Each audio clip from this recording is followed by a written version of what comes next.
ঈদে মিলাদুন্নবীর রোজা রেখেছে আমার ভাবি আর আমার আম্মু। আসসালামু আলাইকুম, সবাই কেমন আছেন? আমি তো বেশ ভালো আছি আলহামদুলিল্লাহ। তো আজকে ঈদে মিলাদুন্নবীর রোজা রেখেছে আমার আম্মু আর আমার ভাবি। তো প্রতিদিন তো ভাবি রান্না করেই, যেহেতু আজকে রোজা রেখেছে তাই ভাবলাম আজকে ভাবির কাজে একটু সাহায্য করে দেই।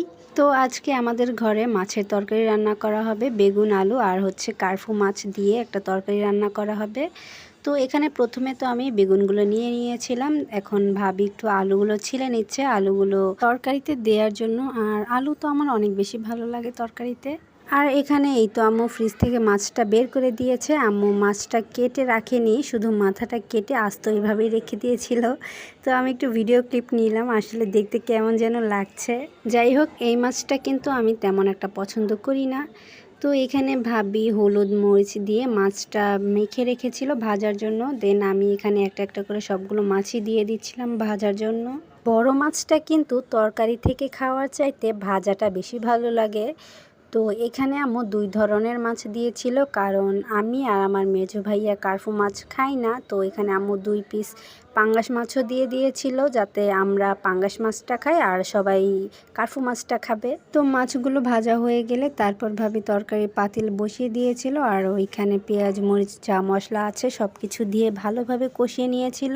কষানো হয়ে গেলে তারপর আমি এখানে ঝোলের পানিটা দিয়ে দিয়েছিলাম, আর এখন মাছগুলোও দিয়ে দিলাম। এখন ভালোভাবে একটু জাল হবে মাছটা ঝোলের সাথে।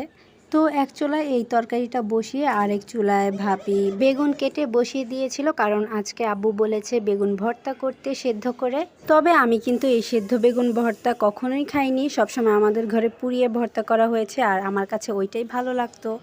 তো তরকারি সব হয়ে গেলে এখানে আমি ঘরে চলে এসেছিলাম, সব কিছু গোছাচ্ছিলাম, কারণ সন্ধ্যা হয়ে গিয়েছিল। আর আব্বু যদি রাতে বাসায় এসে দেখে সব কিছু এলোমেলো তাহলে আব্বু চিল্লাবে, কারণ আব্বু অগোছালো ঘর দেখতেই পারে না। তো আম্মুদের ইফতারে এখানে পাকা পেঁপে আছে, দুপুরে আব্বু পাকা পেঁপে নিয়ে আসছিল, তো সেটাই কেটে রাখা হয়েছে। আর এখানে আমি একটু আম্মুর জন্য স্যালাইন গোলাচ্ছিলাম, সারাদিনের দুর্বলতা কাটাতে স্যালাইনটাই পারফেক্ট।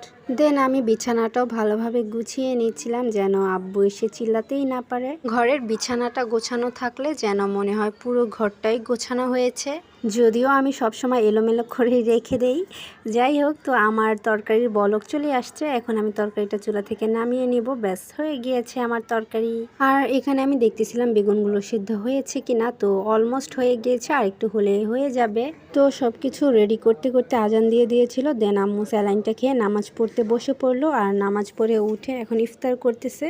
তো এই ফাঁকে আমি চাটা বানিয়ে নিচ্ছি, কারণ ইফতার করে তো আম্মু চা চাবে, তাই আগে থেকেই রেডি করতেছি চাটা। চা বানানোর দায়িত্বটা যেহেতু আমার, তাই সময় হলে সময় মতো বানিয়ে নিই।